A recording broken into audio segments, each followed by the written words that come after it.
നമസ്കാരം. നമ്മളെല്ലാവരും ഒരു പുതിയ വർഷത്തിലേക്ക് കടക്കാൻ ഒരുങ്ങുകയാണ്. 2021 ജനുവരി 1 പ്രതീക്ഷയുടെയും പ്രത്യാശയുടെയും പുതുവർഷം. കോവിഡും ലോക്ഡൌണും സാമ്പത്തിക അരക്ഷിതാവസ്ഥയും നിറം കെടുത്തിയ ഒരു വർഷത്തിനപ്പുറം ലോകം ഉറ്റുനോക്കുന്ന ഒരു ദിവസം.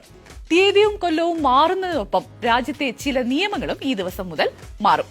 ഓരോ പൌരനും അറിഞ്ഞിരിക്കേണ്ട ആ മാറ്റങ്ങൾ ഏതൊക്കെയാണെന്ന് നോക്കാം. ആദ്യമായി ഫാസ്ടാഗ് നിർബന്ധമാക്കും. 2021 ജനുവരി 1 മുതൽ ഫാസ്ടാഗ് നിർബന്ധമാക്കാനാണ് തീരുമാനം. ദേശീയപാതയിൽ ടോൾ പ്ലാസ കടന്നുപോകുന്ന എല്ലാ 4 ചക്ര വാഹനങ്ങളും ഫാസ്ടാഗ് വഴി ടോൾ നൽകിയിരിക്കണം. അല്ലാത്തപക്ഷം ഇരട്ടി തുക ഈടാക്കാനാണ് തീരുമാനം. 2017 ഡിസംബർ 1 മുൻപ് ഇറങ്ങിയ വാഹനങ്ങൾക്കും ഇത് ബാധകമാണ്. ലാൻഡ് ലൈനിൽ നിന്ന് വിളിക്കുമ്പോൾ ശ്രദ്ധിക്കേണ്ട കാര്യം എന്താണെന്ന് നോക്കാം. ലാൻഡ് ലൈനിൽ നിന്ന് ഇനി മൊബൈൽ ഫോണിലേക്ക് വിളിക്കുമ്പോൾ ആദ്യം 0 അമർത്തണം. ഇങ്ങനെ ചെയ്തില്ലെങ്കിൽ വിളിക്കുന്ന നമ്പറിലേക്ക് കോൾ കണക്ട് ചെയ്യാനാവില്ല. ഇത് ജനുവരി 15 മുതലാണ് പ്രാബല്യത്തിലാകുന്നത്. കാറുകളുടെ വില കൂടും. പുതുവർഷത്തിൽ പുതിയ വാഹനങ്ങൾ വാങ്ങാൻ ആഗ്രഹിക്കുന്നവർ തുക അല്പം അധികം കരുതേണ്ടി വരും. കാറുകളുടെയും ഇരുചക്ര വാഹനങ്ങളുടെയും വില കൂടും. പ്രമുഖ വാഹന നിർമ്മാതാക്കൾ അവരുടെ പല മോഡലുകളുടെയും വില കൂട്ടുമെന്ന് അറിയിച്ചിട്ടുണ്ട്. Maruti Suzuki, Mahindra, MG Motors, Renault തുടങ്ങിയ കമ്പനികളെല്ലാം അവരുടെ ചില മോഡലുകൾക്ക് വില കൂട്ടുമെന്ന് നേരത്തെ അറിയിച്ചിട്ടുണ്ട്.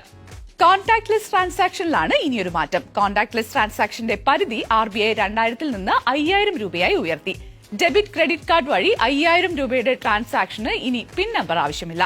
RTGS സംവിധാനം 24 മണിക്കൂർ ലഭ്യമാക്കാനും തീരുമാനിച്ചിട്ടുണ്ട്. ചെക്ക് പേയ്മെന്റ് സിസ്റ്റത്തിലാണ് ഇനിയുള്ളൊരു മാറ്റം. ചെക്ക് വഴി തുക കൈമാറുന്നതിലും മാറ്റം വരും. 2021 ജനുവരി 1 മുതൽ ചെക്ക് പേയ്മെന്റുമായി ബന്ധപ്പെട്ട നിയമത്തിലും മാറ്റം വരികയാണ്.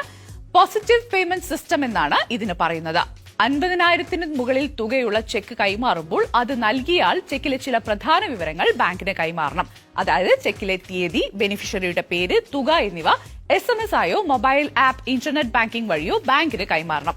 ബാങ്ക് ഇത് ക്രോസ് ചെക്ക് ചെയ്ത ശേഷം മാത്രമേ തുക കൈമാറുകയുള്ളൂ. എന്നാൽ ഈ സംവിധാനം ഉപയോഗിക്കണോ വേണ്ടയോ എന്നുള്ളത് അക്കൌണ്ട് ഹോൾഡറുടെ തീരുമാനമാണ്. ചില സ്മാർട്ട് ഫോണുകളിൽ വാട്സ്ആപ്പ് ലഭ്യമാകില്ല.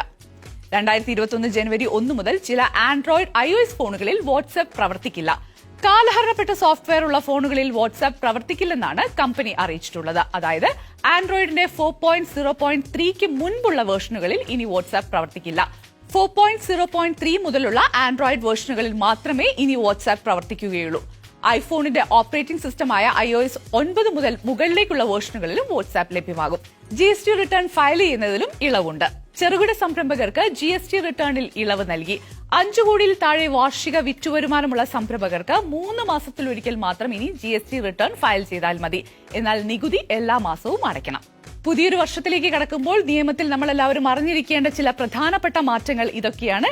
എല്ലാവർക്കും നല്ലൊരു വർഷം ആശംസിക്കുന്നു.